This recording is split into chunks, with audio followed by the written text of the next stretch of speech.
राजेश कहिड़ो हाल आहे? Fine ma'am.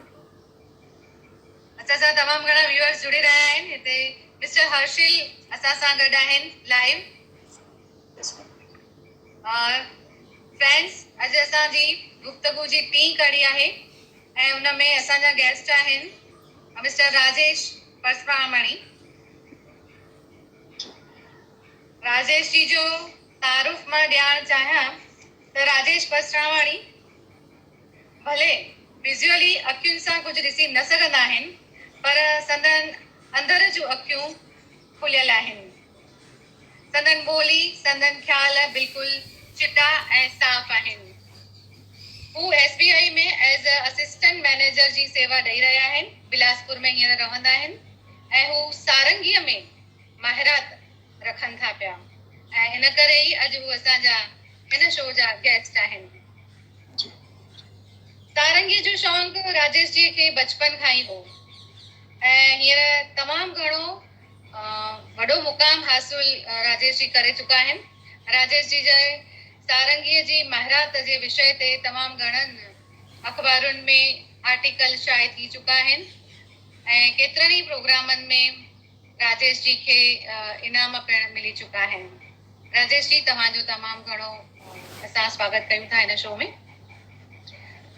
Rajesh ji, हिकु असांजी प्रथा आहे, असां शाह अब्दुल लतीफ़ जी हिकु शाइरी पढ़ी करे असां पंहिंजो प्रोग्राम शुरू कंदा आहियूं।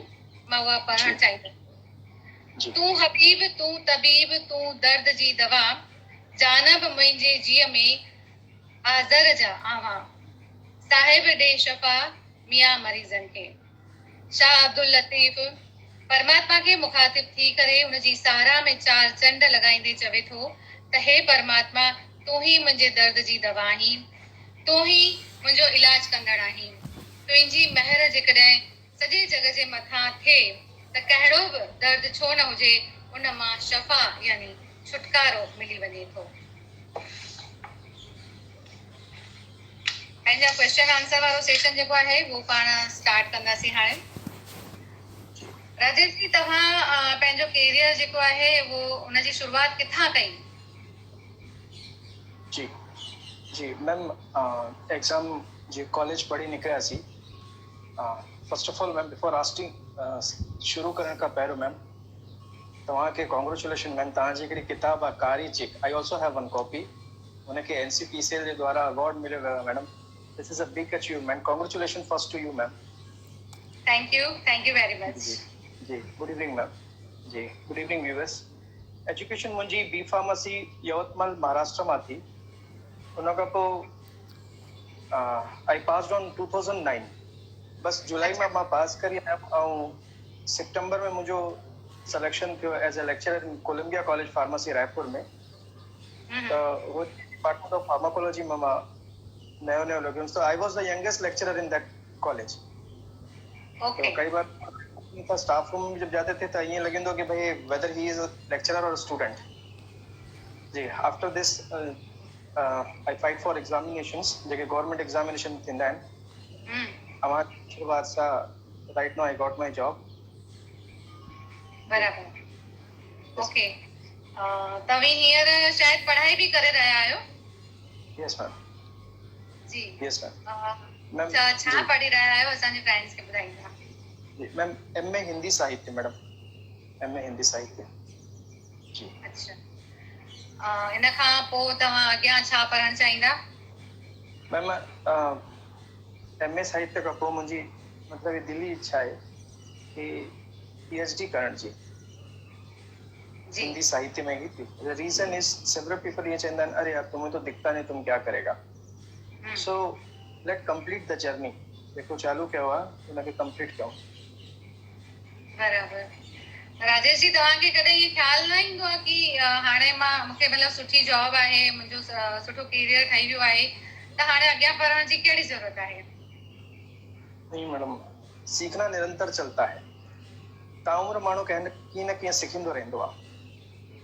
और हिकिड़ी ॻाल्हि आहे कि अगरि मानव जाति रेडियो में संतुष्ट थी वञे हा त TV ऐं LCD LED ताईं न अचे हा।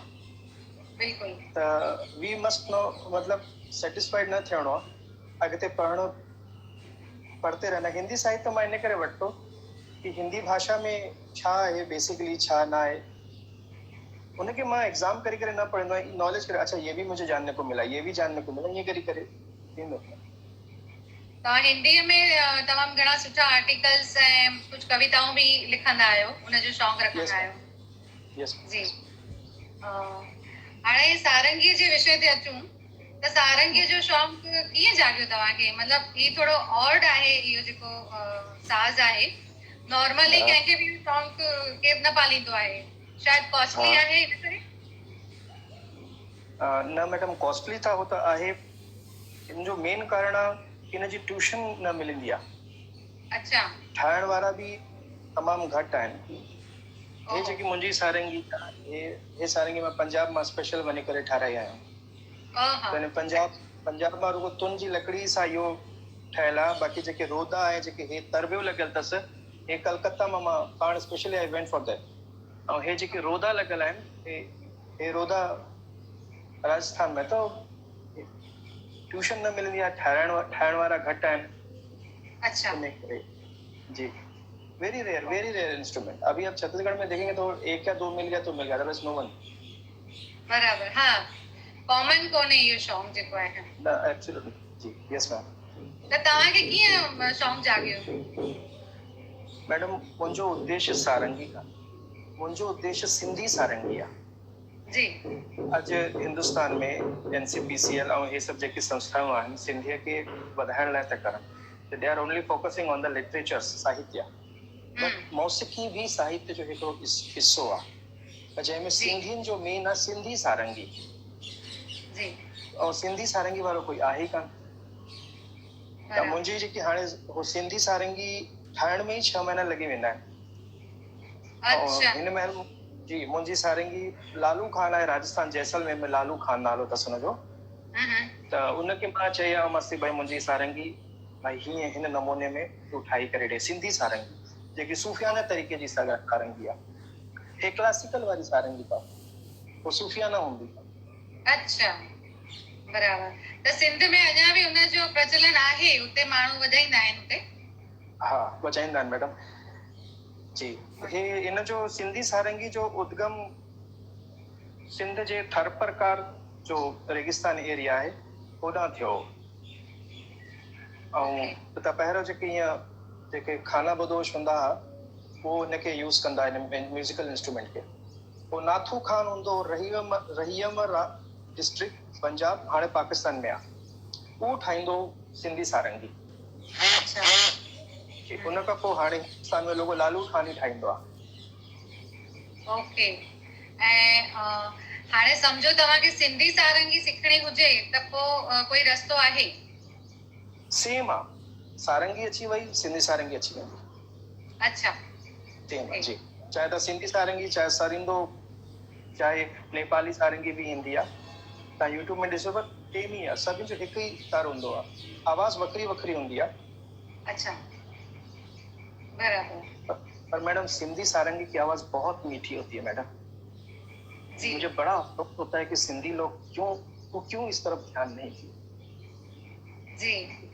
तव्हां वॼाई आहे सिंधी सुरनि खे, तव्हां आज़मायो आहे सिंधी सारंगीअ में? जी। कि हिन में सिंधी सारंगी मां लालू खान वटि वियमि त पई हुअसि सिंधी सारंगी। तव्हां ओॾे त मतलब उनजो इंस्ट्रूमेंट ही अलग हूंदो आहे छा? मतलब ही जेका तव्हां वटि उन ते सिंधी सुर तव्हां वॼाए सघो?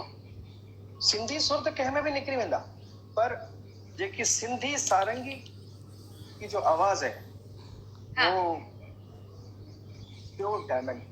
वो अच्छा। जो आवाज अच्छा। है ना एकदम काम है जी जी जी बराबर। कंहिं ॾींहुं मौको मिलियो त तव्हां खां कुझु सुरनि खे बि असां सारंगीअ ते माणींदासीं। डेफिनेटली। तव्हां जे जेका इहा सारंगी वादक तौर जी जेका जर्नी रही आहे, उन में तव्हां हींअर कहिड़े मुकाम ते आहियो? मुकाम ते इंटरमीडिएट, और इंटरमीडिएट ही रहना है, हमेशा सीखते रहना है जी। बिकॉज हिन में सारंगी में मुंहिंजो उस्ताद आहे, उस्ताद साबिर खान। त मुंहिंजो उस्ताद चवंदा आहिनि कि शागिर्द ही बने रहो, क्योंकि जो शागिर्द होता है वो शाह के गिर्द होता है, ऊपर वाले के पास रहता है जी। तो इंटरमीडिएट चल ही रहा है, एडवांस तो कोई नहीं है दुनिया में। तमाम घणा नेक ख्याल आहिनि तव्हांजा राजेश जी। मूंखे तव्हां सां गुफ़्तगू कंदे थोरो बि ऐसो एहसास न थी रहियो आहे कि कंहिं मां ऑफिसर सां ॻाल्हाए रही आहियां। अरे यार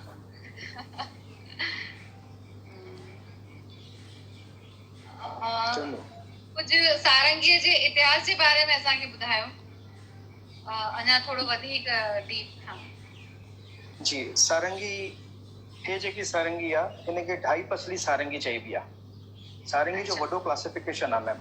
पर सारंगी जे लाइ ॿ ॻाल्हियूं आहिनि। पहिरीं त सारंगी जी जो कोई स्टैंडर्डाइजेशन कान थियो आहे। Every sarangi has its own sound, कोई स्टैंडर्डाइजेशन कान्हे पहिरों। ऐं ॿी ॻाल्हि, सारंगी जी अञा ताईं का बि मुकम्मल किताब न ठही आहे जी। त सारंगी जो वास्ट क्लासिफिकेशन आहे मैडम, उनमें हे आहे ढाई पसली सारंगी। हिनखे दिल्लीवान सारंगी भी चइबो आहे हिनखे। ऐं हे sarangi basically it came from Arab countries. Arab country मां इंडिया में आई जी। अरब कंट्री मां मैडम इंडिया में आई आहे। हे जब मुगल एम्परर हेॾे आया इंडिया में त हुननि सां गॾु हुन जा जेके मौसीक़ीकार हुआ से सारंगी खे खणी आया हुआ। ऐं सिंधी सारंगी हर प्रकार पाकिस्तान जी। बराबर। तव्हां हेल ताईं किथे किथे परफॉर्म कयो आहे?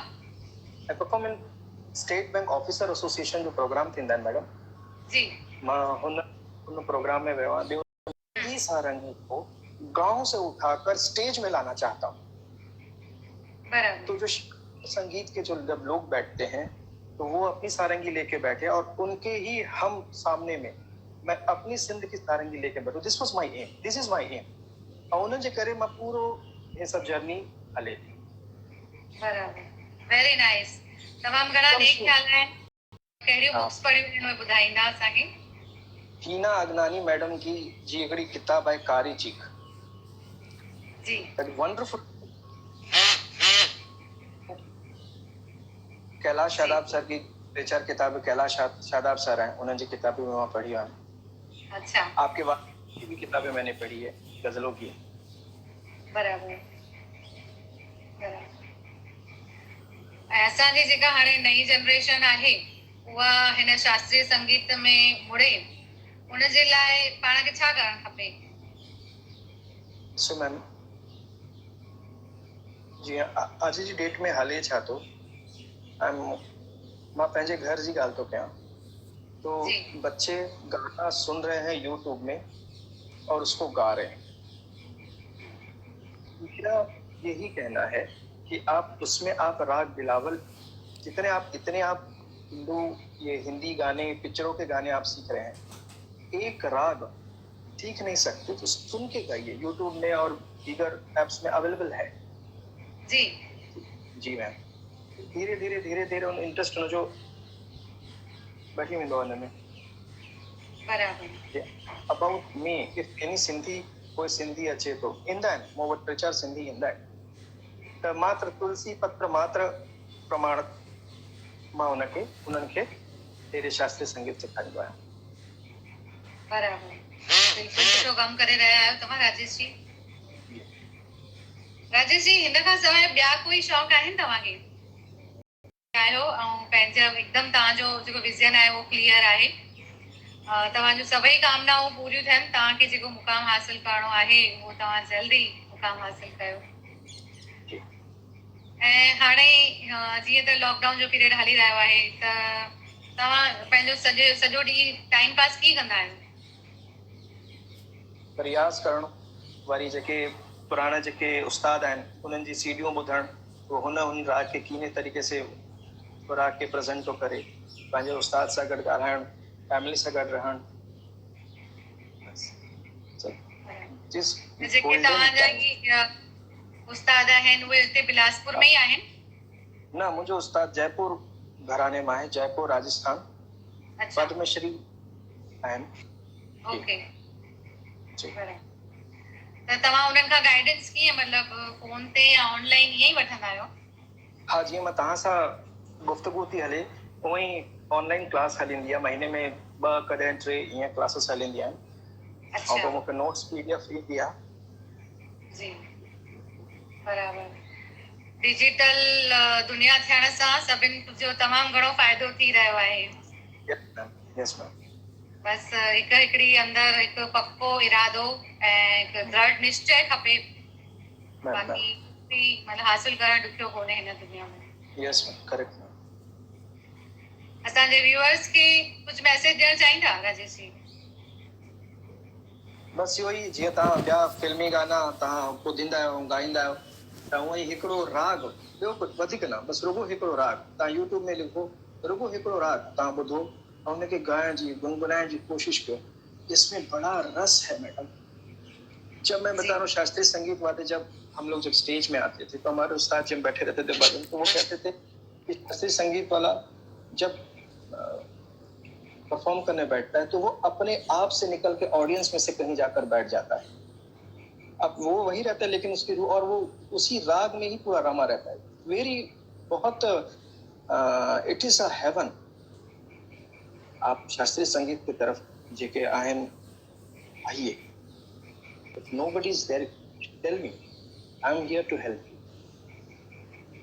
बिल्कुलु तव्हांजी सभई कामनाऊं आहिनि पूरियूं थियनि ऐं असांजी जेका हीअ कोशिशि आहे सिंधियत खे ज़िंदा रखण जी शास्त्रीय संगीत ॾांहुं लाड़ो रखण जी उहा कामना जल्दी पूरी थींदी तव्हां जहिड़ा जेकॾहिं नौजवान मैदान में ईंदा त पोइ असां जल्दी पंहिंजे मक़सद खे बरसौत कंदासीं